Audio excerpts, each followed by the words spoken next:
Only be Jordan and Emma Sudan. Or down there's no unity.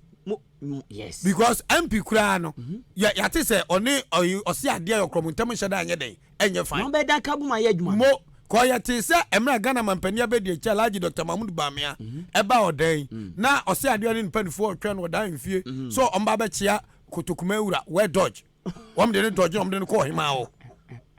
O man for now called dying fear. Into Oseadeeyo Dr. Frimpong Manso a penny to Uncle Sabonte. Odi Ahenkan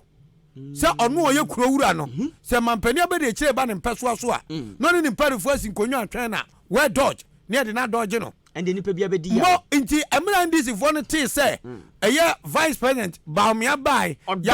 ya mfana nko Oseadeeyo ho no anom ye fast sina na eduani de be ma wo iti wo ye de ba be chiawo anom bo dwa tent na me koga za mu bo dwa tent ase no komni nkire mu anom bo tent nti say ori esedu ketiamu na MP NDC mpanfo nya omukwacha he enti na me nu Akwasi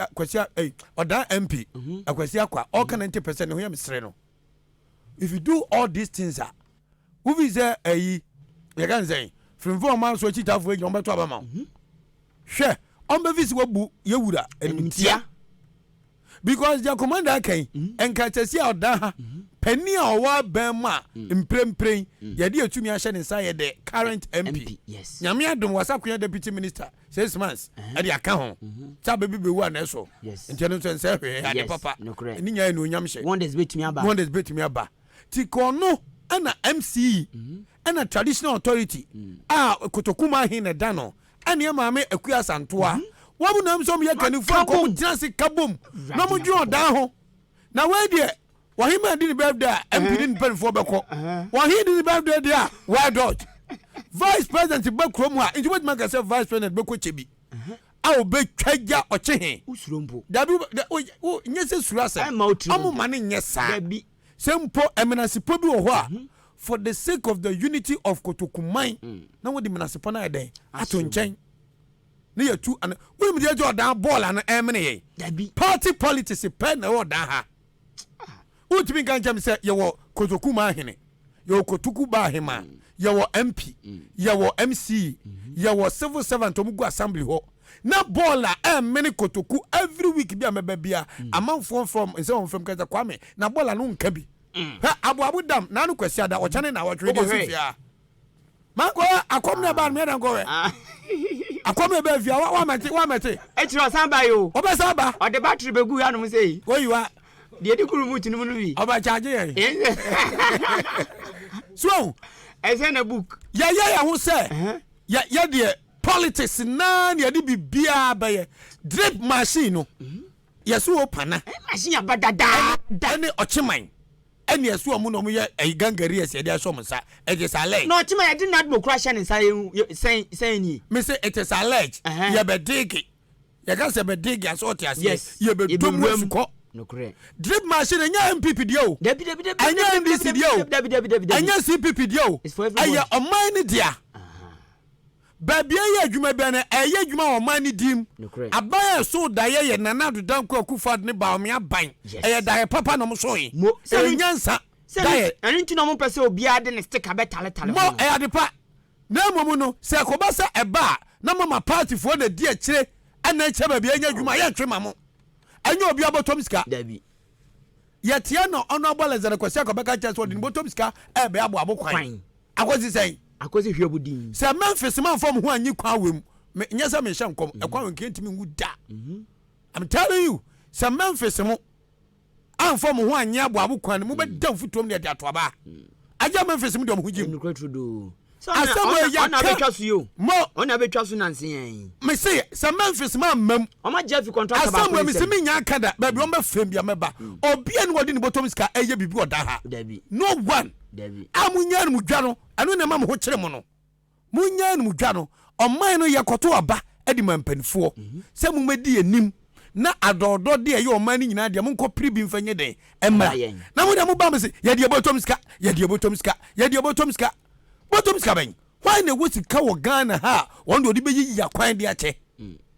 onye mo enye serious kakra onye kra mo enye serious ekwan da form ekwan ye da form project ba ko eka wo mpa sika ko kom no kusi enye sika ketwa project ba ko eka wo mpa ekwan yi ba pem na ball akra mu ntimi hwe 90% na mo na mo bo dawuro 90% na amanfo na omo benya hoodene e dia bebeto abam ball a e mene wom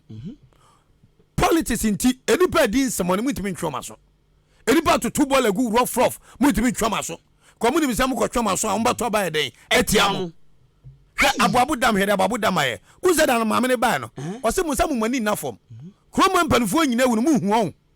ebetimi ai possible enye so ebetimi aye mpanfo ngu okroma omawu ahemfo ngu okroma omawu ba eni ma de fun omo enti wuntimi ka se ebetimi asi we evidence to be kan wa ha asi se abuabu afi aye ensu aye nananam no be sua abuabu krom ha eno ya abuabu na furuma hu mu ni ani so nyina na ye to kroimu leadership ha na ye to bola sabe janan obi agane na wi a ompe no no akoto atwenim oba bia bu ni nsai ni pad no ni akoto atwene ho na leadership to kroimu ni ye hwe ni free enso so mo ya mamre ma no mo na sabi mpredwa sa wo kra wo da mu jaw na wi a wo ne neda unya na kwan dabi what a cross o frase yada den koy fanka ne na ntrankwa pa konyo ba kwa ma no we need to be serious yenye serious o party politics na ne mo tiasa mo 90% mo de den aban obi ntimi ga se mo obi nwini de dodo de beto ma no ono obedi nkunim dodo de betima to ma ono agbaleze na kwasi Acquah dodo de betima to ma owura Jones Asante everything is possible but there's a mudwu ni se masa enioma ben ye ya amanfo benye mu gidie se ye enioma penti ye nkoso mfa ye tumi enmo na me ka bibi se den na efe pa se ankaboabu kwan se de MP kan de se aban first camp ama na aban sika sample no ade botom sika be no den na efe se nkwa hwa ma ekwan waye before election nye onyanko ba enkanya ne so mu wura fie campaign onyanko ba ya wo fia na efrefro bra ne eye campaign de oyeye kuse so opetumi aban campaign now to David enya kwan ne be so de ato aba o but okay aboabo den no mu janso ato aba no ye gina omodin bo so emodin bo na ne de en ene obi abesese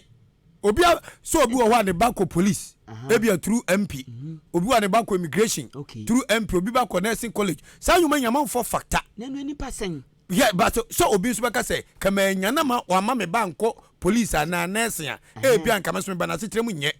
tini nyina ka hu bi obi be gina so de ato aba which to me no obi gina so de ato aba mini problem e ya depa na momo no ka na hu se ekwan ye no enya MP na nka ye kwan eya ban no na ye kwan yes inti sa ban ye na bota na ye no ye ho hino mo de bebu nu no uzo amu ye se MP so mba be ne ye de no mo bubu ni nyina to wi eya no foforo yes eya hi sem because engineer no be hwe kwan no Eastern region for the ma Eastern regional capital event say Kofodua civil engineers so mo be ye kwan no me event say de ma omo no me first boy from say but he tell me refi me de bet for no aka ho no be ye kwan no na se nyan kwan change na bia dabi na mo pen standard mo tie boka kofo no fi Kofodua na de ne buy on be take measurement de ye ho hinti so mo beto aso mo dwiregu ni aka se MP na eye so nza akobu akam Memphis no ye afitiasane ba no ona me manya information say empadufo bi akoso agudu so se be yade ne ka kone anim guase e ba se ye nwa babo kwana 90% ye ntimi nya nti ye sra be faso man unse okan si frɛ se opani aye ne ya abo ati futum enki yagu kota na nke yepe na mekomeko menyini se MP so na akoma mu nko agu anko mpe enko agu anko pe na moma bi afame kɔ no anyhow because unkwa wo gya mansan house wa ukomu bu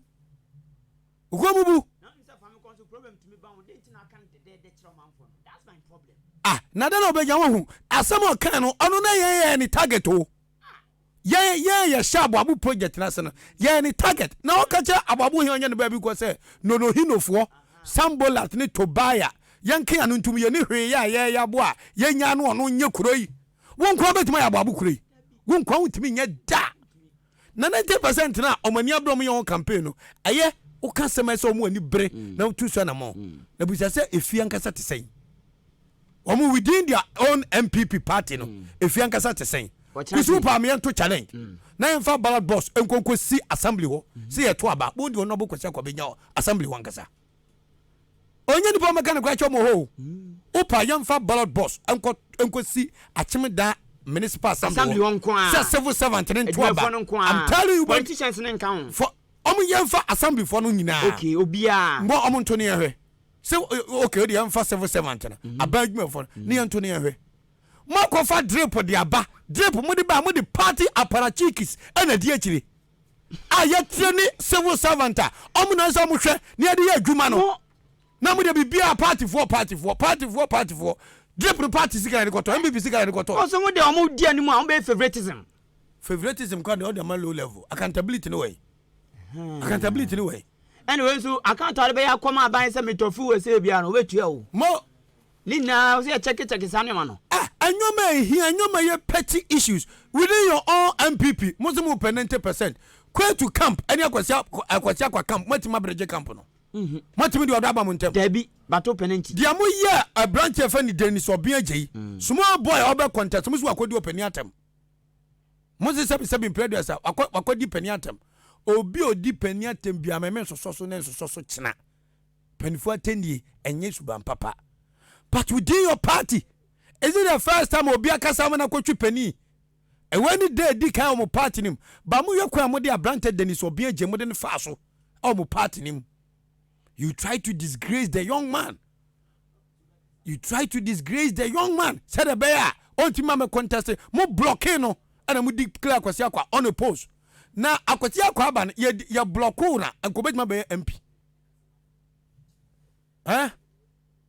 You obeka se bia mo fan to so. Obi apeso kasa. Juma. Haja ne kasama fo afre. Okay, mo va janto so no nchechim. So mo blockade Dennis Obia Jei dancer. Amana ntima contest. Bapemu ne mantimi ambreje on camp enemo camp no da bapemu ne so how would they come out in their numbers and come and vote for you for your 90%? Come on na you why you don't need to go to school Debbie what you mean go school why so simple so na into the office ya basa bubodin wa ha into office chairman awudu mu nyina no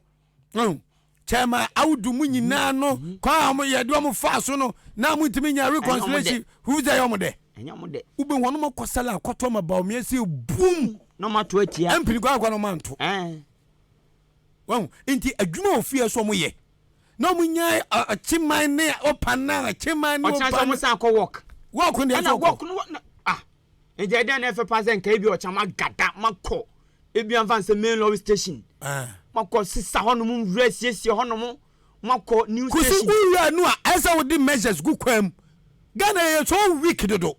se wo kwa work ni wie na mo koyi station ho nyina wie a esa mo di measures gu kwam se be nya fimio de obaby mo ntwena so na ti abetena fimu sa everyday ni abeta radio so ye kankran de na ye ka odan de ye into leadership ni ye de mo si wo no mo wai mi Odi Ahenkan mi tumi se me kwa ka se mo obi ntungura ngu ha ana obi ntungura ngu ha mini sanctions because ye mfa tumi nya den e ma me kan biem but my did to me as some municipal chief executive officer and MP ni nananom munese mutu na moni edi mochie machi obi di na kokoto abonika radio bebele bene won potem na bon dawro na wa be ko biem anko mo ni o say MC wa ya de yes to me bi ho discipline ya adwuma ade ba ko mani age ba me ho say all ka say nyame na do obedi president Odi Ahenkan beba na memom no nyansa wom yes cause of my infunu mu ayedu nyansa wom papa is ya infunu mu a emre nto asem ne 77 previous say jimi sam ne ya do so do obi ti krom ye kwasafo dwuma onko hwe aboabo dam me kan na me yema hye me aboabo dam ye nyina ne enom na ya kwa odi ye timi bobo bebia na ye de background so no na ha ye bobo u bobo wi a udi mi katimi kodam mu na kwasensu anom u kwado anu bom guna say nyunyunyunyunyunyunyu yani kwa mesi ani kwa ko duro mo ani daw kama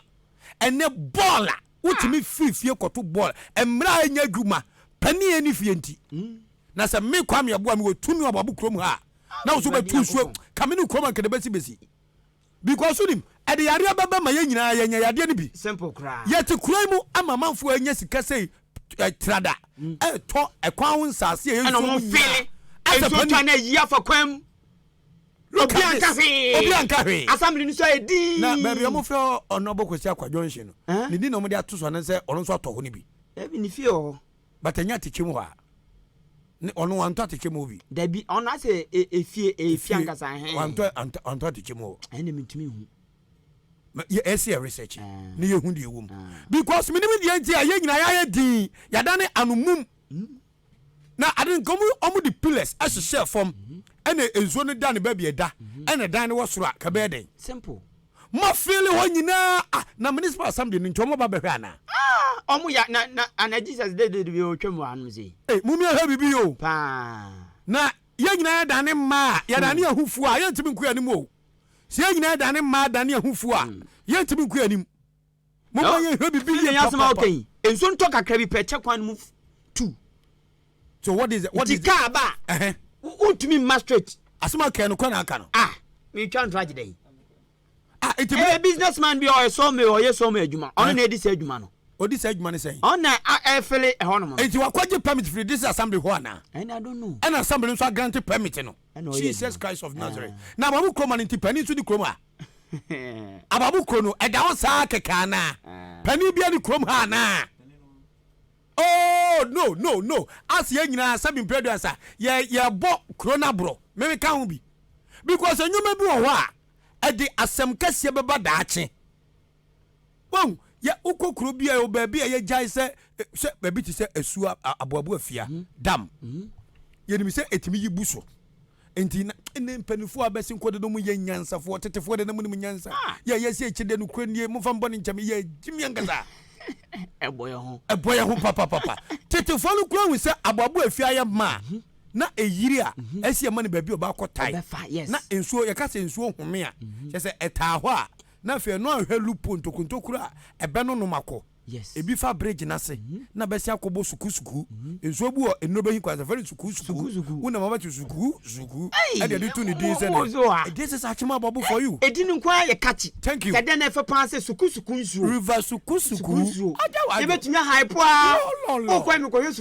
suku enu nkwa betunya ma babu kreska na ma kwa fra kwani afam ko enobe hin fom da bia inte fa bridge na se fa papa mu ni ho a na enam service wa na akobo suku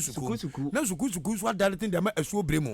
it is happen mantida sababula lokwane so no enso yida eden afa so baby aboabo afia awulizi so ne betai na eno ani brem eno nom kɔ kakaka no ene ye fere ho no ti saboabo afia ni jiga no yira enso ni option bia se beba lokwane so bebu afa so enti pani okroma o kan am so wadi atem we pani okroma pani fu e di kwa so me so mo aboabo ede ne ho enhye odanse enhye odanse nana na matia nkonwa omu hu se bibi se we de nye tokrom baabi ani lol kwa ho lol kwa ho yen ka se mo bi nsifie mo bi mi adwuma no we will never do that but at least ade a wo ya e wo bad implication e wo the next generation no sabin preduasa e se odwen hu mienu e se mo de message gu kwam now I'm so disappointed in the leadership because leadership for important na adani political leadership too much politics nkwa the blues njan ye empanifo say ti odi akire osua de odi kan nante ya ba se ya ba aboabo park no muka blues asem na me chipu ewuram ya ba no ne pese ya twe park no e de ba bia esi omo feel no ne anya enough space because na ya twe akotop no ada ababofo no mrante ne say ho na ombe pipe form e de pipes bi e hye no ti e ka se de ko ho a e bi ba ko ka ye dua asase na e ba ko ka pipe no to mo yem famra da mo si no ho nyina enkrofo dia ye ya ma oman no tu se park na ye ketua bi ye anya the normal size no enya ne eja ayo because of the information they told because the cost wa o se be ka pipe no ye nso pese ba be sa ban dwapade ene ese ne mo fampi mo enso ne ya ton ho ma ye fele nso be yiwa look at this we yawie ababu kenekere yawie dabi odom saka innovation yawie ni yawie dabi sanwoma we amanfo ehwe etie anu be gyan so da kwa koto aba na the officer say sabi ne ka say we mu de wa mu do NDC na ekọ wa mu do MPP na atwam hwe wo ya huru usmani so it is 90% campaign om yende om nyina mo ho wa mo nyina mo pa because drip machine say mimi kro ma babo amanfo frame pa say Kwame drip machine no ye hu okrom ha wo e kosa che e wo say by now machine ye adwuma day in day out customer akesua so ma ko gadam which is very good yes e ade pa no mo ye no ane so ma border so mo quarters wa sedey community 6 one mo so mo yeah na info de di akiri minim ko fu di eche oyiwa mom di eche mum ni eche se mo na kama bodwa e bia we mu ni di machine si anim mo de number bia tudwa oh na aye flexible no man for na feel say yes machine machine oh no man feel say machine aban to man yen machine ka so de aban to man machine yes ayi anwa ka mieru ka ho yes mun take inventory ni ehudi ye wom mun take inventory yes your friends say computer de levels na so bi kan ho so bi kan ho ti we de aban na do dan kwaku for ne ba mia machine we de nyanyansa mo de ade we de de bia mbo aban na ba oh on de ade papa machine we anamu to we de mo papa nanso eba mo munyi party 7 film mo odan say we can pay o compensation bebre so a the kind of unity e wo political parties e bi ni oda ha e bi ni oda ha one man show eno a mekohia pani bi for da eno se Kwame na ne no oda no ase ye kura na ye nsem obi ne pese ebo akwa ye nkwa ye mfemfa so because muko ye kone dia so tutufu ma ye politics me so me businessman me dey na mekokoboa na me sani opani nko hu na nanom na ne omonka we dey eburo me so eburo me so because what your mem na politically obi onu bedi MP oni former MP omontem ngo omunyanso obi awachitafo omunyina obi awachitafo onobu Akwasi Acquah owachitafo say dewa onobu ayi ulakwetu owachitafo say dewa vice president aba omaimu kotokumanhene ha kotokumanhene yentima amfana nkwankwachia no na edi ya ontimi nka na bonten makama no odi ya papa na ontimi nka na bonten makama no mo yedi Mumfa unity emra omo sabi omo ye peeved bibi how am asio makoma na omo atwe kwada so omo muodam ye wosikafo twotwowuro enu na me ne young man bi ofroda enam nkan ena me kwakire no osikani bi ofri da ha na apartment a ewo sikani pa osi enye no kura wo ofri da ha bi am hwe wo ofroda ku ya me fe no mo what the voice baby a edan ni si no osikafo twotwowuro pa na nya edan se sa ayi 3 bedroom self contained yes I know who's a dining yes I ofro dan psi oko school odan ha ababa ko ba ye me ofa kofi ani week ko ba ye ni bi yes with this carton brother ofro dan wo mu nyina kwa akote bisansa dentia because there is no unity oba e be paint to black then FSS to say penny awokin then pan e chese o ya start police project be boyen njo mo na person chese say ka say ye see police na yakoka che J Bani yakoka che Memphis yakoka che Ades some meboa yo United Fronta omo meboa papa but this is the situation ama is on pe commander and this is the situation ama for to say commander any MP na kwa den eba this is the situation ama for say MP so am very dey ama Omanhene to Omanhene dwalai this is the situation among for say MP ni ohima ne bogo so atafre ti di ohima be kan wotie wontie o man na sansam wo nyina okrom me na nka metimi akache Akwasi Acquah me nka me fanu kokoma kachire kofo ndi na chi nyina ni mo nka nchire ne da but okọ grand so ensemo betini obu ona ni mu fari enti ontimi nka nsi Akwasi Acquah ni so ofa de koso ofom ni o enye me metimi aka ni pain wo radio so say certain group of people no man hinam no ye kwoto abene mo betu Akwasi Acquah. But meanwhile, some of them, almost a vigorous campaign, Eddie Akwasi Acquah, me yes. But a nay and Chakeka, one to me, my bow, me uncle channel, Bufu funu, but the penny for a penny would do Matimante. Penny o mabonti mama kanda. Aja ya suda form no. And you better and you better. Tunya search for my suda form no more campaign. Omno na ko ba no leak information ma say, "Oh, yewura, ye patro na no aseme si rede. Yewura anya ni do. To de wadaroma. Ye mpempenfo bi na ye nkoko chia no. Na ko chechem e bi ko anya bo apaye. E bi ko mampani ne national security for directives. Inti na e bi a ye ntima nkwa himfie anko chia no. Mani fili so yo bi keke. Anya so onyo obi keke wo kurawura. Odi mo mani fili sa. Oseadeeyo no emra na manso ni ntwa na me so onyo Omanhene ko no mo pre ho emra sabi ka so Omanhene ye nya ajatum ye wura no nokre Kotokumanhene ona hye ne nsa nokre onto se ebetu ni ye nya ntu no ona hye ne nsa yes untu na wo Omanhene upo umpo Omanhene eye fatwa emphatic we free ma enye yie na se ko ba se undertones ni nyina ho hwe kokomiti no obi ade o ba bi open no de besie enye slogan no obegya sra kwato aba 90% o unye 90% mo wadwuma de na mo den enya na mo 90% re makwa ade watutu na mo bi o de nyoma bi agugu akwam unze mpia janka ba fe o kan ababokwan ababofo ye major problem ba kopa manfo nya bebam se begu kota